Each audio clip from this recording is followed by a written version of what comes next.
오랜만에 조카의 면회를 간 고모. 하지만 면회실에 들어선 조카의 얼굴은 멍투성이었고 공포에 질려 눈조차 마주치지 못합니다.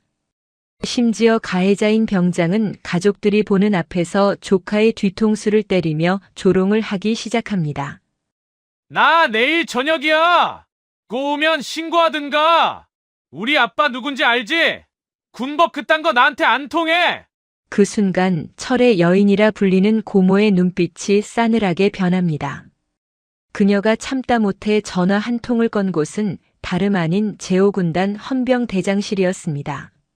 내일 저녁이라던 말년 병장의 운명은 과연 어떻게 될까요? 여러분, 오늘도 편안한 시간 보내고 계신가요? 오늘의 이야기도 재미있게 시청하시고 사이다 결말이 마음에 드셨다면 구독과 좋아요 부탁드리겠습니다. 그럼 이야기 시작하겠습니다. 강원도 포천 영하 20도의 칼바람이 몰아치는 제5군단 사령부. 승진 부대라는 별칭답게 이곳의 공기는 묵직하고 날카로웠다. 군단장실의 통유리 너머로 연병장을 내려다보는 강혜원 중장의 눈매는 그 겨울 바람보다 매서웠다. 대한민국 육군 창군 이래 최초의 여성 군단장.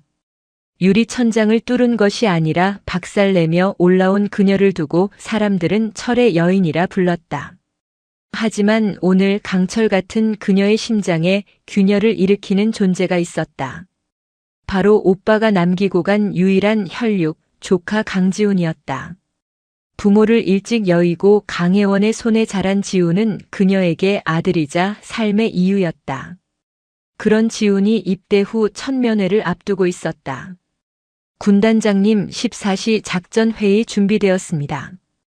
비서실장 김대령의 보고에 강혜원은 짧게 손을 저었다. 부군단장 주관으로 진행해. 난 개인적인 용무가 있어. 김대령의 눈이 휘둥그레졌다. 워커홀릭인 그녀가 회의를 빠지는 건 전례 없는 일이었다. 성판 떼고 내 개인 차량 준비시켜. 운전병도 필요 없어. 수행원 없이 간다. 강혜원은 정복 재킷 위에 수수한 검은색 롱패딩을 걸쳤다. 화장기 없는 얼굴에 뿔테 안경을 쓰자 50만 육군을 호령하는 삼성 장군의 위용은 사라지고 평범한 중년 여성의 모습만이 남았다. 그녀는 거울 속 자신을 잠시 응시하다가 서랍 깊숙한 곳에서 낡은 지갑 하나를 챙겨 밖으로 나섰다. 제8기동사단 예하 EXX 포병대대. 5군단의 주력인 기동사단 예하 부대답게 정문에는 전차와 자주포가 위용을 뽐내고 있었다. 하지만 위병소를 통과해 들어선 부대 안의 공기는 어딘가 모르게 나사가 빠져 있었다. 일과 시간임에도 병사들의 걸음걸이는 느슨했고 곳곳에 담배꽁초가 굴러다녔다. 강혜원의 미간이 찌푸려졌다. 군기가 빠졌군. 당장이라도 대대장을 호출해 호통을 치고 싶었지만 오늘은 고모로서 온 자리였다. 면회실 구석진 테이블에 자리를 잡고 10여 분이 지났을까. 문이 열리고 쭈뼛거리는 그림자 하나가 들어섰다. 강지훈이었다. 지훈아. 강혜원은 반가움에 벌떡 일어났지만 다가오는 조카의 얼굴을 확인한 순간 숨이 턱 막히고 말았다. 그것은 사람의 몰골이 아니었다.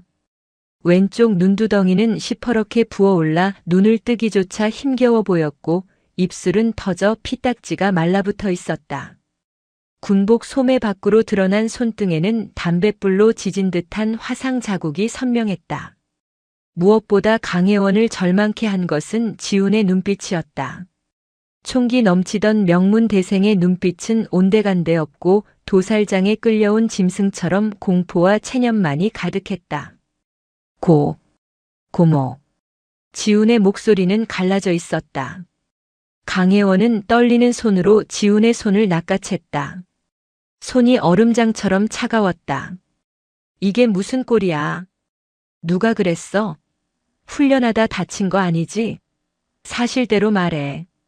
강혜원의 추궁에 지훈은 황급히 고개를 숙이며 시선을 피했다. 아닙니다. 작업하다가 자재에 부딪혔습니다. 진짜 괜찮습니다. 강지훈. 나 군인이야. 내가 덮는다고 덮어질 것 같아? 작업하다 생긴 상처랑 맞아서 생긴 상처를 내가 구분 못할 것 같니? 그때였다. 면회실 문이 쾅 하고 열리더니 전투복 상의 단추를 풀어 헤친 병장 하나가 껄렁하게 들어왔다. 모자는 삐딱하게 걸쳤었고 입에는 껌을 질겅거리고 있었다. 명찰에는 마동철이라는 이름이 박혀 있었다. 어이 강지훈. 면회 왔다며? 꿀빠니까 좋냐? 마동철은 지훈을 보자마자 비릿한 조소를 날리며 다가왔다. 지훈은 조건반사적으로 자리에서 벌떡 일어나 부동자세를 취했다. 이병 강지훈. 앉아 새끼야. 누가 일어서래? 아주 빠져가지고. 마동철은 지훈의 옆자리에 털썩 주저앉더니 손바닥으로 지훈의 뒤통수를 짝 소리나게 갈겼다. 강혜원의 눈앞에서 벌어진 일이었다. 그녀의 눈동자가 파르르 떨렸다. 야, 근데 이 아줌마는 누구냐? 엄마는 없고 고모라 그랬나? 마동철의 시선이 강혜원에게 꽂혔다. 그 눈빛에는 경멸과 무시가 가득했다. 아줌마 빈손으로 왔어요? 우리 지훈이 군 생활 편하게 하려면 뭐라도 좀 사들고 와야지. 센스가 없네. 강혜원은 차가운 눈으로 마동철을 응시했다. 자네가 내 조카를 이렇게 만들었나? 낮게 깔린 목소리였지만 그 안에 담긴 살기는 면회실의 공기를 얼어붙게 만들기에 충분했다. 하지만 천지분간 못하는 마동철은 그저 코웃음을 칠 뿐이었다. 만들긴 뭘 만들어요? 사랑으로 보살펴준 거지. 아줌마 여기가 군대예요. 밖에서처럼 오냐오냐 하면 애 병신됩니다. 내가 교육 좀 시켰는데 불만 있어요? 교육? 사람을 짐승처럼 패는 게 교육인가? 그리고 상관도 없이 전투복을 풀어 헤치고 민간인에게 반말을 짓거리는 게 자네 부대의 군기인가? 강혜원의 지적에 마동철의 표정이 일그러졌다. 이 아줌마가 진짜 돌았나? 야, 나 내일 저녁이야. 내일 아침이면 민간인이라고. 군법? 영창? 그딴 거 나한테 안 통해. 내가 누군지 알아? 대성건설 마 회장 아들이야. 너네 같은 서민들이 평생 벌어도 못 만질 돈, 나는 하루 유흥비로 써. 마동철은 지훈의 허벅지를 군홧발로 툭툭 찼다. 야, 너네 고모 관리 잘해라. 말실수 한 번 잘못했다가 너 남은 군 생활 지옥 되는 수가 있어. 아, 이미 지옥인가? 마동철은 낄낄거리며 주머니에서 담배를 꺼내 입에 물었다. 금연구역인 면회실 안에서 라이터를 켜려는 순간 강혜원의 손이 번개처럼 움직여 마동철의 손목을 낚아챘다. 마동철은 비명을 지르며 라이터를 떨어뜨렸다. 평범한 아줌마의 악력이라고는 믿기지 않을 정도로 강한 힘이었다. 강혜원은 잡은 손목을 비틀며 그를 노려보았다. 사과해. 에이, 이거 안 나? 아 씨발 진짜. 마동철은 반대편 주먹을 휘두르려 했다. 하지만 강혜원은 가볍게 고개를 숙여 주먹을 피함과 동시에 마동철의 팔을 꺾어 테이블 위로 제압해버렸다. 으악! 면회실이 떠나가라 비명이 울렸다. 너 뭐야? 이거 폭행이야. 헌병 부를 거야. 우리 아빠한테 전화해서 너네 다 죽여버릴 거야. 마동철이 고래고래 소리를 질렀다. 강혜원은 싸늘하게 웃으며 전화기를 꺼냈다. 그래, 헌병. 좋은 생각이네. 강혜원은 단축 번호 1번을 눌러 스피커폰으로 전환했다. 신호음이 2번 울리기도 전에 상대방이 전화를 받았다. 충성. 제5군단 헌병대장 중령 이석훈입니다. 수화기 너머로 들려오는 굵직하고 절도 있는 목소리에 마동철의 발버둥이 멈칫했다. 5군단 헌병대장? 저 아줌마 전화기에서 왜 그런 소리가 나오지? 강혜원은 마동철의 눈을 똑바로 바라보며 더 이상 고모가 아닌 군단장의 목소리로 명령을 내렸다. 나다. 지금 즉시 8기동 사단 예하 EXX 포병대대 면회실로 군단 헌병특임대 급파해. 그리고 8기동 사단장 오창석 소장, 해당 대대장, 주임원사 지금 당장 내 위치로 튀어오라고 해. 완전 군장 상태로. 10분 준다. 아, 알겠습니다. 충성. 전화가 끊어졌다. 정적이 감돌았다. 마동철은 상황 파악이 안 된다는 듯 멍한 표정으로 강혜원을 올려다보았다. 8사단장을 부른다고? 헌병대장에게 명령을 내려? 아, 아줌마 지금 뭐 하는 거야? 연기해? 몰래 카메라야? 마동철의 목소리가 미세하게 떨리고 있었다. 강혜원은 잡고 있던 마동철의 팔을 거칠게 놓아주며 자리에서 일어났다. 그리고 천천히 패딩 점퍼의 지퍼를 내렸다. 점퍼가 벗겨지고 그 안에 감춰져 있던 정복이 드러났다. 어깨 위에서 찬란하게 빛나는 별 3개.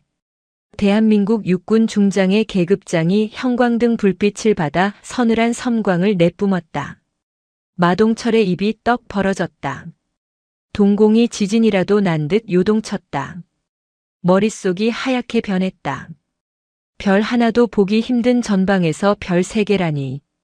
그것도 내일 전역한다고 깐죽거리던 자신이 아줌마라고 불렀던 사람이. 강지훈조차 놀라서 입을 다물지 못했다. 고모가 군인인 줄은 알았지만 이렇게 높은 분인 줄은 상상도 못했던 것이다. 강혜원은 얼어붙은 마동철을 내려다보며 나지막이 의졸였다. 내일 저녁이라고 했나? 유감이군. 내 저녁은 취소다. 그리고 내 군 생활은 지금부터가 진짜 시작이야. 제8기동사단 예하 EXX 포병대대 연병장에는 숨막히는 흙먼지가 일었다. 곧이어 귀를 찢는 듯한 프로펠러 소음과 함께 육군 항공대 소속 헬기가 착륙했다. 로터바람에 주변의 현수막이 뜯겨나갈 듯 펄럭였다. 헬기 문이 열리고 별 2개가 박힌 베레모를 쓴 제8기동사단장 오창석 소장이 뛰어내렸다. 그의 뒤로 주임원사와 전속부관이 사색이 된 얼굴로 뒤따랐다. 오창석 소장은 5군단 내에서도 독사라 불릴 만큼 깐깐하고 빈틈없는 지휘관이었지만 지금 그의 얼굴에는 핏기 하나 없었다. 직속상관인 5군단장이 그것도 예고 없이 예하 대대 면회실에 나타나 완전 군장 호출을 했다는 건 군 생활 30년 만에 처음 겪는 비상사태였다. 오 소장은 헌병들의 호의를 받으며 면회실로 질주했다. 면회실 문을 열고 들어선 순간 그는 자신의 눈을 의심했다. 바닥에는 오줌을 지린 채 덜덜 떨고 있는 말년 병장이 널브러져 있었고 그 옆에는 얼굴이 피떡이 된 이등병이 고개를 숙이고 있었다. 그리고 그 중앙에 사복 점퍼를 벗어 던지고 정복 차림으로 팔짱을 낀 강혜원 중장이 서 있었다. 충성. 제8기동 사단장 소장 오창석. 군단장님의 호출을 받고 왔습니다. 오 소장의 우렁찬 경례 소리가 면회실 유리를 진동시켰다. 하지만 강혜원은 경례를 받아주지 않았다. 그저 싸늘한 시선으로 오 소장의 눈을 뚫어지라 응시했다. 그 3초간의 침묵이 오 소장에게는 3년처럼 느껴졌다. 식은 땀이 관자놀이를 타고 흘러내렸다. 오 소장. 예. 군단장님. 자네 사단 구호가 뭔가? 돌격입니다. 돌격? 웃기는군. 자네 부대 병사들은 적진이 아니라 후임병의 안면을 향해 돌격하나? 강혜원의 비수 같은 일깔에 오 소장의 입술이 파르르 떨렸다. 그녀는 턱짓으로 바닥에 웅크린 강지훈 이등병을 가리켰다. 내 조카다. 오 소장의 동공이 지진이라도 난 듯 흔들렸다. 이미 도착해 벽에 붙어있던 대대장 김철수 중령은 혼이 나간 표정이었다. 군단장의 조카가 자신의 사단에서 그것도 가장 악질적인 가혹 행위를 당했다는 사실.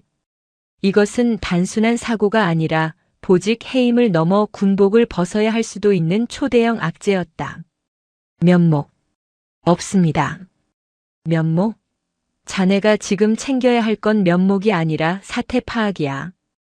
헌병대 투입됐나? 예. 5군단 헌병 특임대가 현재 위병소를 통제하고 대대 전체를 봉쇄했습니다. 좋아.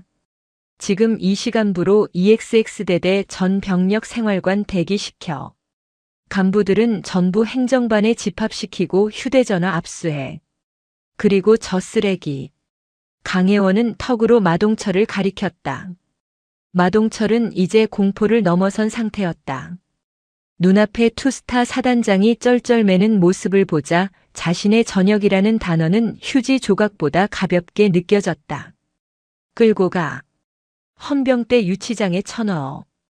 아직 전역 명령 안 떨어졌으니 군인 신분이다. 군 형법상 특수폭행, 상관 모욕, 하극상 혐의로 긴급 구속 수사한다. 변호사 접견, 가족면회, 일절 금지다. 내가 직접 신문할 때까지 물 한 모금 주지 마. 살려주십시오. 제가 잘못했습니다. 군단장님, 한 번만. 으악. 마동철이 강혜원의 바짓가랑이를 잡으려 손을 뻗었지만 들이닥친 헌병 특임대원들이 그의 양팔을 꺾어 제압했다. 개처럼 끌려나가는 마동철의 비명소리가 복도 끝으로 멀어져 갔다. 강혜원은 멍하니 서 있는 지훈에게 다가가 무릎을 굽히고 눈높이를 맞췄다. 지훈아. 예. 고모. 많이 무서웠지. 미안하다. 고모가 너무 늦게 알았어. 그녀는 손수건을 꺼내 지훈의 터진 입술을 조심스럽게 닦아주었다. 천하의 군단장이 흘리는 눈물 한 방울이 지훈의 손등에 떨어졌다. 그제야 긴장이 풀린 지훈은 참았던 울음을 터뜨렸다. 고모. 저 진짜 죽고 싶었습니다. 강혜원은 지훈을 다독이며 눈빛을 번뜩였다. 슬픔은 잠시였다. 이제는 분노를 집행할 시간이었다. 그녀는 다시 일어섰다. 오 소장, 그리고 김중령. 예. 군단장님. 단순히 병사 개인의 일탈로 꼬리 자르기 할 생각 마라. 내 조카가 이 지경이 될 때까지 간부들이 몰랐을 리 없어. 묵인했거나 동조했거나 아니면 더 더러운 무언가가 있겠지. 5군단 감찰부, 법무부, 헌병대 싹 다 투입해서 이 대대 밑바닥까지 뒤집어. 먼지 한 톨이라도 나오면 자네들 옷벗을 각오해야 할 거야. 그날 밤 제5군단의 밤은 그 어느 때보다 뜨거웠다. EXX대대의 모든 생활관은 군단 헌병들에 의해 낱낱이 수색되었다. 관물대, 침상 및 천장 텍스까지 뜯어내며 찾아낸 것은 충격적이었다. 마동철의 관물대 깊숙한 곳에서는 병사들에게서 갈취한 것으로 보이는 현금 뭉치와 대포폰, 그리고 정체를 알 수 없는 거래 장부가 발견되었다. 헌병대 취조실. 마동철은 신문 의자에 묶인 채 덜덜 떨고 있었다. 5군단 헌병 수사관은 자비가 없었다. 책상 위에 놓인 장부를 던지며 수사관이 물었다. 이거 뭐야? 병사들한테 뜯은 돈 어디로 보냈어? 내가 다 쓴 거 아니잖아. 전 모릅니다. 그냥 애들이 객출한 겁니다. 아직도 상황 파악이 안 되나 보네. 너 지금 특수폭행, 공갈, 협박 혐의야. 군사재판 가면 징역 5년은 기본이라고. 근데 이 장부 상납 내역이지? 이거 불면 정상 참작 여지라도 있어. 누구한테 줬어? 행보관? 중대장? 마동철은 입술을 깨물었다. 여기서 입을 열면 아버지가 그리고 그 뒤에 있는 무서운 형님들이 자신을 가만두지 않을 것이라는 공포가 군단장의 공포와 맞서고 있었다. 저희 아버지한테 전화 한 통만 하게 해주십시오. 대성건설 마갑수 회장입니다. 아버지가 오시면 다 해결. 야, 이 미친 새끼야. 수사관이 책상을 쾅 내리쳤다. 지금 군단장님이 내 목 따려고 작두 대령해놨는데 아버지가 와? 대통령 할애비가 와도 넌 못 구해. 똑바로 말해. 그 시각 강혜원은 집무실에서 압수된 장부의 사본을 검토하고 있었다. 상납이라는 단어가 뇌리에 박혔다.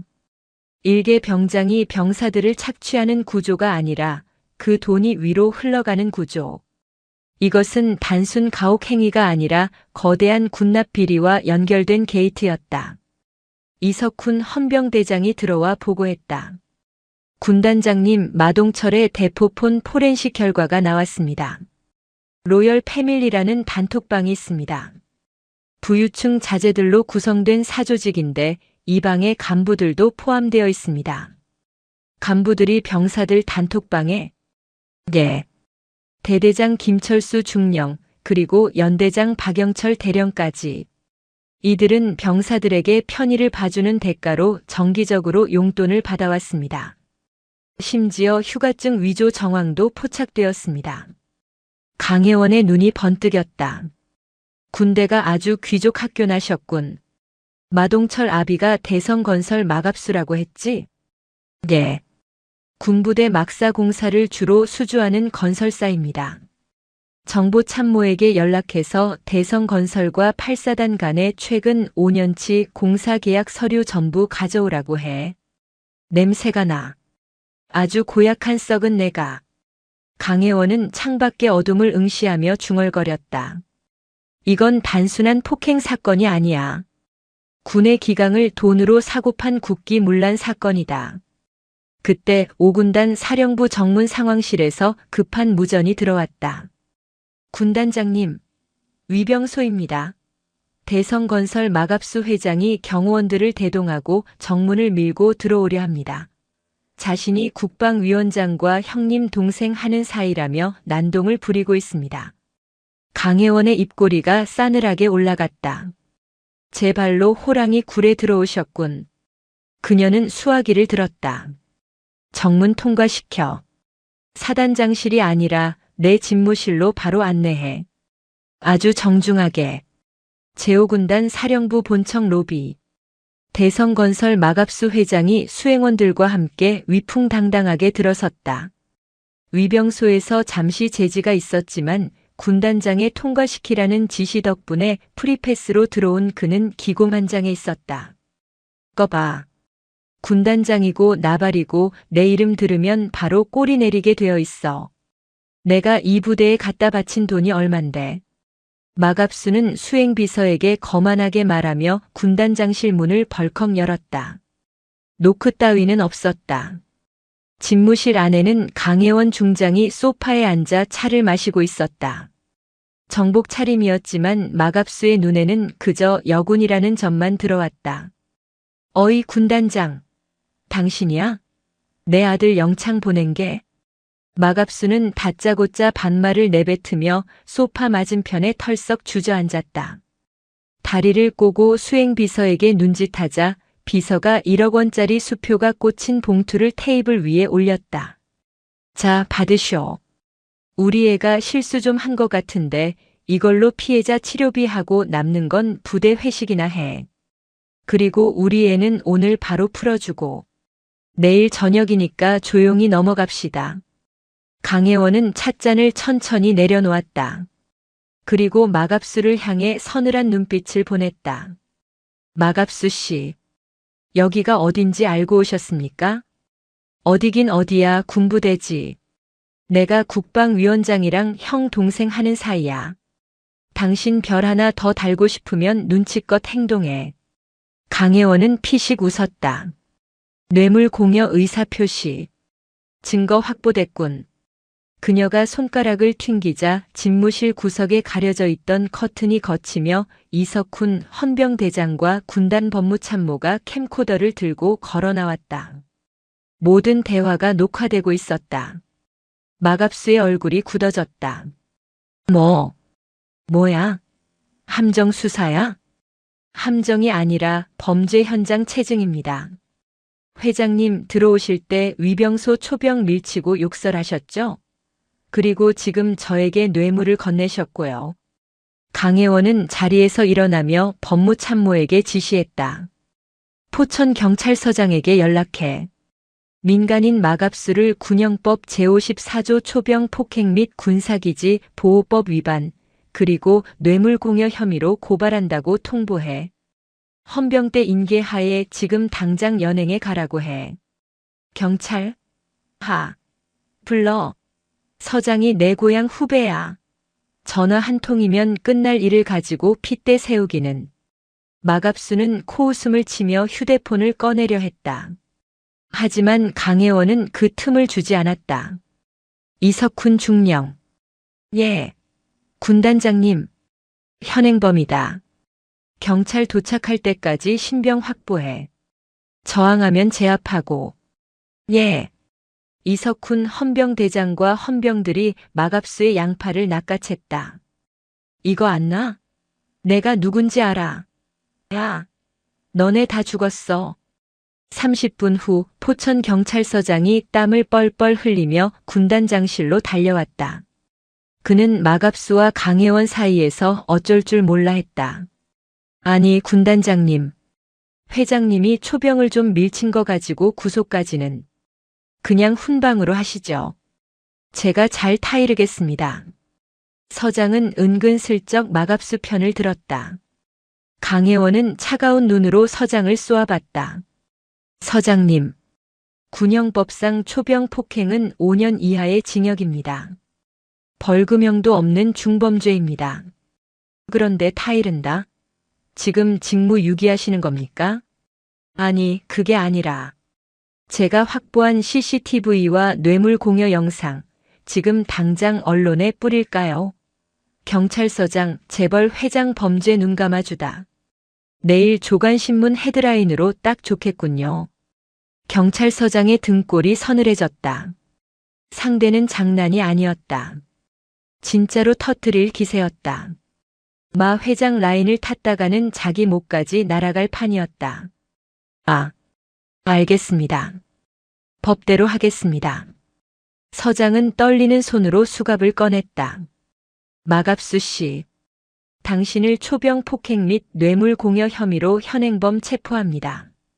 야, 김 서장, 너 미쳤어? 죄송합니다, 형님.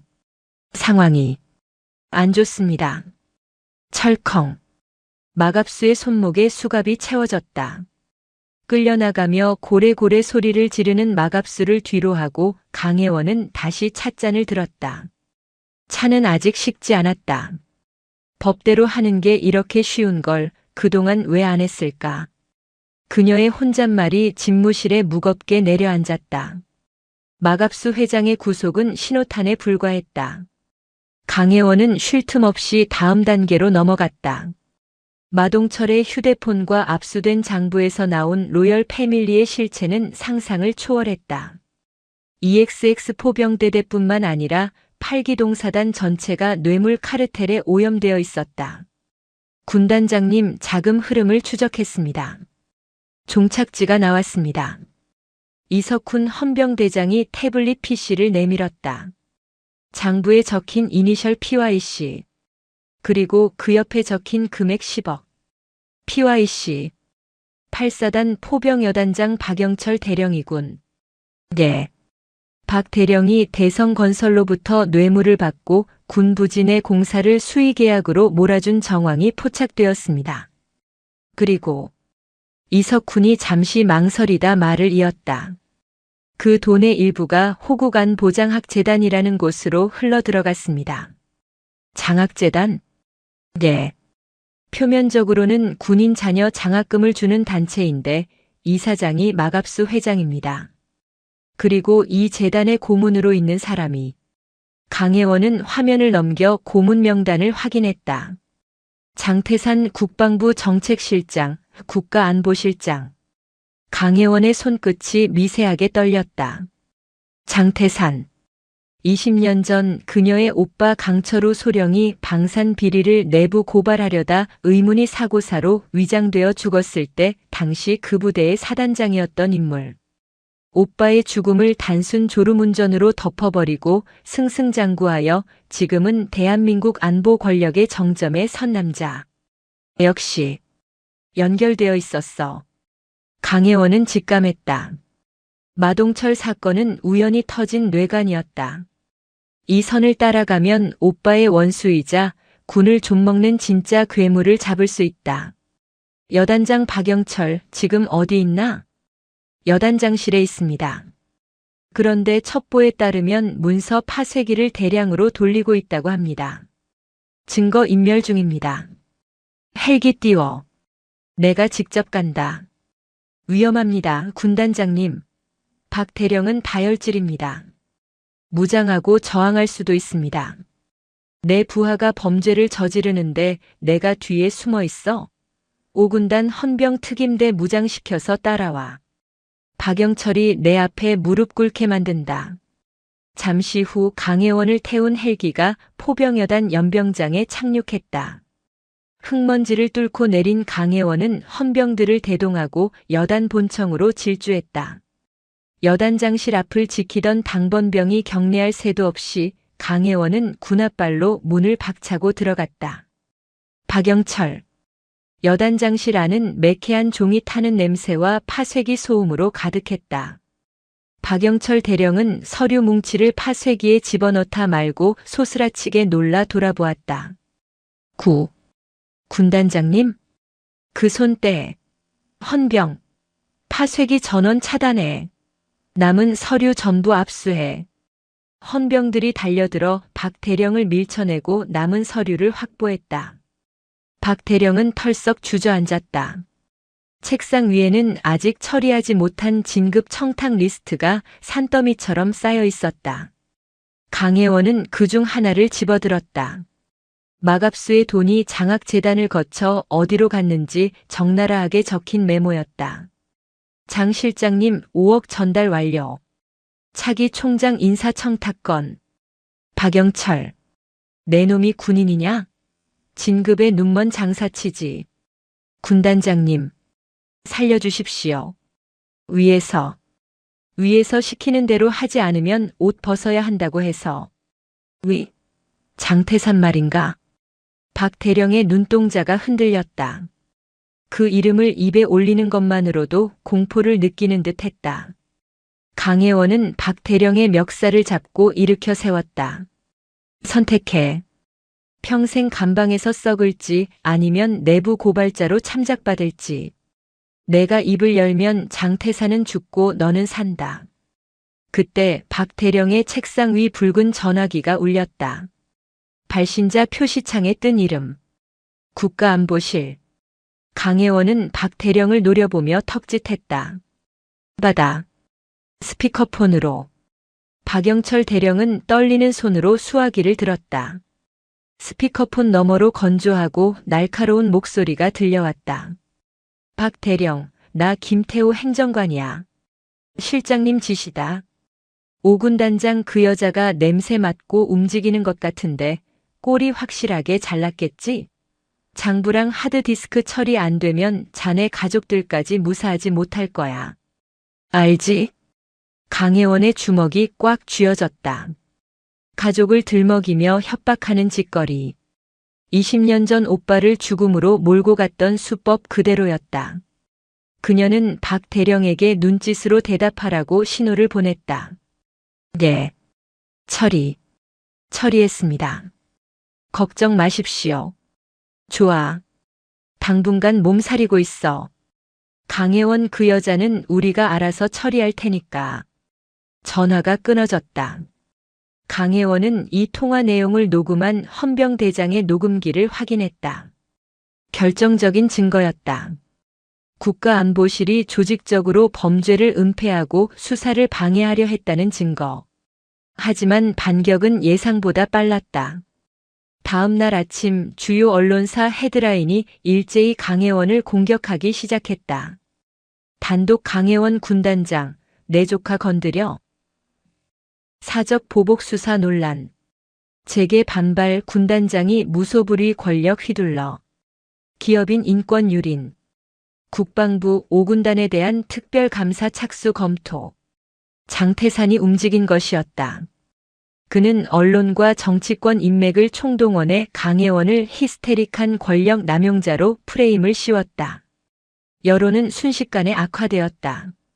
인터넷 댓글창에는 별 달았다고 눈에 뵈는 게 없냐, 군대가 개인 사병이냐는 비난이 빗발쳤다. 설상가상으로 육군 참모 총장에게서 전화가 왔다. 강 중장. 자네 지금 제정신인가? 충성. 제5군단장 중장 강혜원입니다. 보고 다 받았네. 민간인 회장을 구속시키고 예하 여단장을 영장도 없이 덮쳐? 자네가 지금 군 검찰이야? 경찰이야? 당장 수사 중단하고 모든 자료 육본으로 이첩해. 이건 명령이야. 육군 서열 1위인 총장의 명령. 이를 거부하는 건 명백한 항명이었다. 군인으로서 가장 무거운 죄. 하지만 육본 법무실로 사건을 넘기는 순간 모든 증거는 파기되고 장태산은 유유히 빠져나갈 것이 뻔했다. 강혜원은 눈을 감고 잠시 숨을 고른 뒤 단호하게 대답했다. 총장님, 죄송합니다. 그 명령 따를 수 없습니다. 뭐?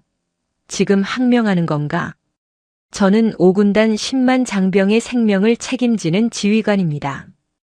부하들의 피를 팔아먹은 매국노들에게 면죄부를 주는 명령은 군인의 양심상 따를 수 없습니다. 제가 옷을 벗는 한이 있어도 이 수사는 제가 끝냅니다. 강혜원, 내가 미쳤구나.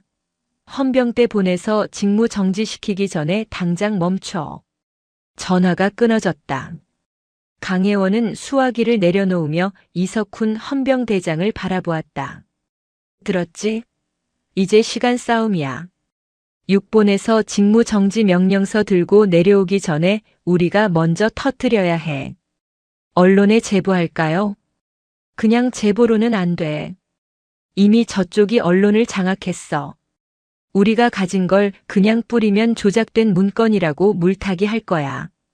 더 확실한 한 방이 필요해. 강혜원은 서랍에서 오빠의 낡은 수첩을 꺼냈다. 그리고 어제 녹음한 안보실 행정관의 통화 녹음 파일이 담긴 USB를 챙겼다. 오늘 밤 내가 직접 서울로 간다. 예, 위험합니다. 이미 국방부 조사본부에서 감시하고 있을 텐데요. 그러니까 가는 거야. 내가 미끼가 된다. 놈들의 시선이 나한테 쏠린 사이에 이 중령 자네는 다른 루트로 움직여. 강혜원은 USB를 2개로 복사해 하나를 이석훈에게 건넸다. 나는 국방부로 가서 정면 돌파한다. 그 사이 자네는 방송국이 아니라 유튜브로 가. 유튜브요? 그래. 요즘은 공중파보다 파급력이 더 세니까. 구독자 100만 넘는 시사 고발 유튜버 섭외해놨어. 라이브 방송으로 이 녹음 파일이랑 장부 가감 없이 다 틀어버려. 편집될 틈도 주지 말고. 이석훈이 비장한 표정으로 USB를 받아 주머니에 넣었다. 알겠습니다. 목숨 걸고 완수하겠습니다. 강혜원은 정복 매무새를 다듬고 정모를 썼다. 자, 이제 쇼타임이다. 누가 진짜 군인인지 보여주자고. 서울 용산구 국방부 청사. 강혜원 중장의 관용차가 정문을 통과하자마자 국방부 조사본부 요원들이 차량을 에워쌌다. 그들은 기다렸다는 듯 강혜원에게 체포영장이 아닌 직무정지 명령서를 들이밀었다. 강혜원 중장님, 육군 참모총장 명예 의거 귀관을 항명 및 군 위상 실추 혐의로 직무정지합니다. 지금부터 군단장으로서의 모든 권한 행사가 불가능하며 조사실로 동행하셔야겠습니다. 강혜원은 순순히 차에서 내렸다. 그녀는 항의하지 않았다. 오히려 입가에 옅은 미소를 띠고 있었다. 시간은 벌었다. 조사실은 창문 하나 없는 밀실이었다. 육군본부 법무실장이 직접 내려와 그녀를 신문했다. 강 장군, 왜 그러셨습니까? 마 회장 풀어주고 조용히 덮었으면 대장 진급은 따놓은 당상이었는데 녹음 파일이랑 원본 장부 어디로 빼돌렸습니까? 강혜원은 묵비권을 행사했다. 그녀의 시선은 벽에 걸린 시계에 고정되어 있었다. 저녁 8시. 이석훈 중령이 섭외한 100만 유튜버의 라이브 방송이 시작될 시간이었다. 같은 시각 대한민국 인터넷 커뮤니티와 SNS가 발칵 뒤집혔다. 긴급 라이브 현직 안보실장의 살해 협박 녹취 공개. 삼성 장군이 목숨 걸고 제보한 증거. 방송이 시작된 지 10분 만에 동시 접속자가 50만 명을 돌파했다. 방송에서는 박영철 대령을 협박하던 안보실 행정관의 목소리가 가감없이 흘러나왔다. 장부랑 하드디스크 처리 안 되면 자네 가족들까지 무사하지 못할 거야. 알지? 이어 마갑수 회장이 오군단장에게 뇌물을 건네려던 영상, 그리고 장태산 안보실장이 군 장학재단을 통해 수십억 원을 세탁한 계좌 내역이 화면을 가득 채웠다. 조사실 안 법무실장의 휴대폰이 미친 듯이 울리기 시작했다. 전화를 받은 법무실장의 얼굴이 사색이 되어갔다. 예? 그게 무슨... 유튜브요? 실시간 검색어 1위. 강혜원이 침묵을 깨고 입을 열었다. 법무실장. 자네도 스마트폰 있으면 켜보지 그래. 지금 국민들이 뭐라고 하는지. 법무실장은 떨리는 손으로 뉴스를 확인했다. 충격 국가안보실, 군납 비리 은폐 위해 군 간부 가족 협박. 시민들 강혜원 장군 지켜라 국방부 앞 촛불 집회 예고. 여론의 쓰나미가 몰려오고 있었다. 은폐와 조작으로 쌓아올린 장태산의 모래성이 무너지는 순간이었다. 청와대 국가안보실장 집무실. 장태산은 TV 화면을 향해 리모컨을 집어 던졌다. 와장창 소리와 함께 액정이 박살났다. 이 미친년이 기어코. 그의 전화통에는 불이 났다. 여당 대표, 국방부 장관, 심지어 검찰총장까지 모두가 그에게 해명을 요구하거나 손절을 예고하는 전화였다. 실장님, 검찰 특수본에서 압수수색 영장을 청구했답니다. 지금 수사관들이 이쪽으로 오고 있습니다. 비서관이 울상이 되어 보고했다. 막아. 무슨 수를 써서라도 막으란 말이야. 내가 누군지 알아? 내가 이 정권을 만들었어. 장태산이 고함을 질렀지만 이미 대세는 기울었다.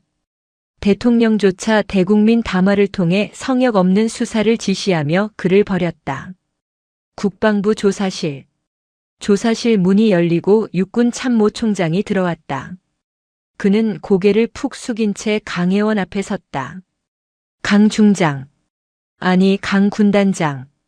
말씀하십시오, 총장님. 직무 정지. 해제일세. 그리고 미안하네. 내가 눈이 멀었어. 자네가 옳았네. 총장은 부끄러움에 얼굴을 들지 못했다. 나가보게. 자네를 기다리는 사람들이 많아. 강혜원이 조사실 밖으로 나오자 복도에 도열해 있던 헌병들이 일제히 충성을 외치며 격려했다. 그들은 그녀를 범죄자가 아닌 영웅으로 대우했다. 국방부 로비에는 수많은 취재진이 진을 치고 있었다. 플래시 세례가 쏟아졌지만 강혜원은 단 한마디만 남기고 차에 올랐다. 군인은 국민을 위해 존재합니다. 그 원칙을 지켰을 뿐입니다. 그녀는 곧바로 5군단으로 복귀하지 않았다. 아직 잡지 못한 단 한 사람 장태산이 남아있었다. 이석훈 중령, 장태산 위치는 휴대폰 끄고 잠적했습니다. 그런데 정보사 쪽 라인을 통해 첩보를 입수했습니다.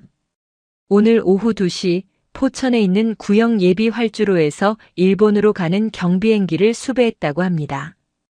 강혜원의 눈이 매섭게 빛났다. 도망치시겠다. 어림없지. 오후 1시 50분 포천 비행장.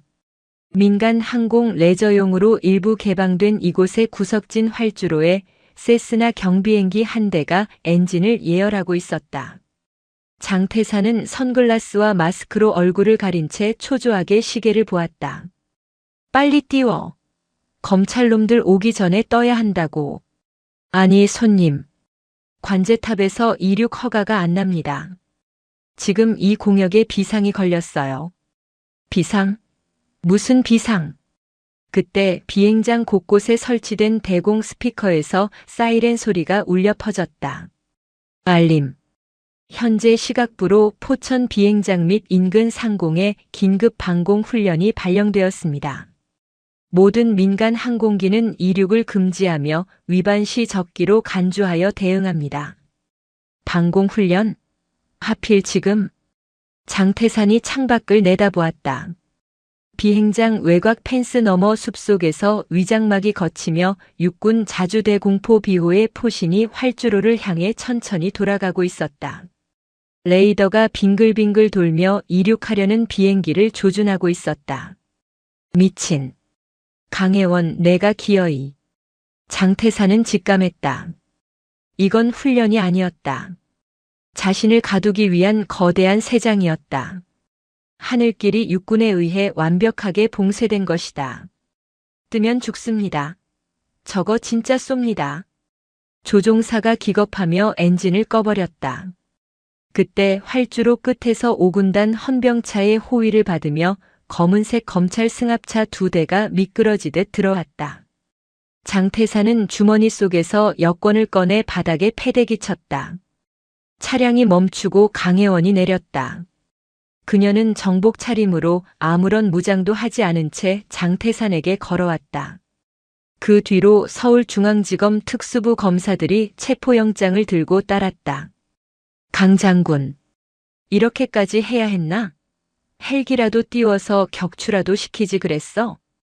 장태산이 도끼 어린 눈으로 비아냥거렸다. 강혜원은 차가운 눈으로 그를 내려다보았다. 군인은 민간인을 공격하지 않습니다. 다만 도망칠 구멍을 막을 뿐이죠. 하늘은 5군단이 지키는 영공입니다. 당신 같은 범죄자가 더럽힐 곳이 아닙니다. 증거. 증거 있어? 내가 강철우 죽였다는 증거 있냐고. 장태산이 마지막 발악을 했다. 강혜원은 품에서 오빠의 낡은 수첩을 꺼내 보였다. 20년 전 당신이 오빠에게 은폐를 지시했던 메모. 그리고 어제 당신의 비서관이 자백한 녹취록. 법정에서 다투십시오. 이번엔 빠져나가지 못할 겁니다. 장태산 씨, 직권남용, 뇌물수수, 그리고 살인교사 혐의로 체포합니다. 검사들이 장태산의 팔을 꺾고 수갑을 채웠다. 철컹. 차가운 금소금이 활주로의 바람 소리를 갈랐다. 개처럼 끌려가는 장태산의 뒷모습을 보며 강혜원은 나직이 중얼거렸다. 오빠. 임무 완수했어. 그녀는 하늘을 올려다보았다. 비호 대공포의 포신 너머로 맑고 푸른 가을 하늘이 펼쳐져 있었다. 장태산의 구속과 마갑수 회장의 실형 선고. 대한민국은 떠들썩했다. 강혜원 신드롬이 불었다. 정치권에서는 그녀를 영입하려고 안달이 났고 차기 육군 참모총장 내정설은 기정사실화되는 분위기였다. 하지만 강혜원의 선택은 모두의 예상을 빗나갔다. 재판이 마무리되고 모든 관련자가 처벌받은 날 그녀는 국방부에 전역 지원서를 제출했다. 5군단 연병장에서 열린 이임식 및 전역식. 수천 명의 장병과 시민들이 운집했다. 단상에 선 강혜원의 가슴에는 그 흔한 훈장 하나 달려있지 않았다. 그녀는 스스로 모든 서운을 사양했다. 사랑하는 장병 여러분. 나는 오늘 40년 가까이 입어온 이 군복을 벗습니다. 그녀의 목소리는 미세하게 떨리고 있었다. 사람들은 나를 영웅이라 부르지만 나는 그저 원칙을 지킨 군인일 뿐입니다. 내가 이 자리에 남아 영광을 누린다면 나의 행동이 진급이나 정치를 위한 쇼로 오해받을 수 있습니다. 군인은 임무가 끝나면 사라져야 합니다. 그것이 내가 생각하는 군인의 명예입니다. 정적 속에서 훌쩍이는 소리가 들려왔다. 부조리에 침묵하지 마십시오. 불의와 타협하지 마십시오. 국민이 쥐어준 총칼은 적을 향한 것이지 전우를 향한 것이 아닙니다. 강혜원이 마지막으로 거수 경례를 올렸다. 충성, 충성. 연병장이 떠나가라 함성이 울려 퍼졌다. 그녀가 탄 차가 위병소를 빠져나갈 때 병사들은 모자를 벗어 던지며 진정한 지휘관의 마지막 길을 배웅했다. 별 3개가 달린 성판이 떼어지고 민간인 번호판이 달린 차는 조용히 흙먼지 속으로 사라졌다. 1년 후 강원도 홍천의 한적한 시골 마을. 강혜원은 작은 텃밭을 일구며 살고 있었다. 새벽 기상 나팔 소리 대신 닭 울음소리를 듣고 작전 지도가 아닌 영농 일지를 쓰는 살. 처음에는 어색했지만 이제는 제법 농부의 태가 났다. 고모, 저 왔습니다. 주말을 맞아 조카 강지훈이 찾아왔다. 그는 무사히 만기 전역하고 복학해 건강한 청년이 되어 있었다. 뭐냐? 상추 좀 뜯어라. 고기 굽자. 마당 평상에 둘러앉은 2사람. 지훈이 능숙하게 고기를 굽고 소주를 따랐다. 고모, 그거 아세요? 마동철 그 자식 감방에서 또 사고 쳐서 독방 갔대요. 장태사는 옥중에서 회고록 쓴다는데 출판사들이 다 거절했고요. 당연하지. 누가 범죄자 변명을 읽겠어. 지훈은 가방에서 액자 하나를 꺼냈다. 전역할 때 부대원들이 써준 롤링 페이퍼 그리고 강혜원의 현역 시절 사진이 담긴 액자였다. 우리 부대 애들은 아직도 고모를 전설이라고 불러요. 고모 덕분에 군대가 진짜 많이 바뀌었거든요. 강혜원은 웃으며 밤하늘을 올려다보았다. 어깨 위에서 빛나던 3개의 별은 내려놓았지만 저 하늘에는 수만 개의 별이 떠 있었다. 그 별들 사이로 오빠 강철우 소령의 얼굴이 보이는 듯 했다. 보고 있어, 오빠. 지훈이가 살 세상은 적어도 우리가 살던 때보다는 조금 더 깨끗해졌어. 고모. 아니, 영원한 군단장님. 건배하시죠. 그래. 위하여. 2사람의 잔이 부딪히는 맑은 소리가 홍천의 밤하늘로 퍼져나갔다. 평범한 고모로 돌아온 그녀의 얼굴에 그 어느 때보다 평온하고 행복한 미소가 번졌다.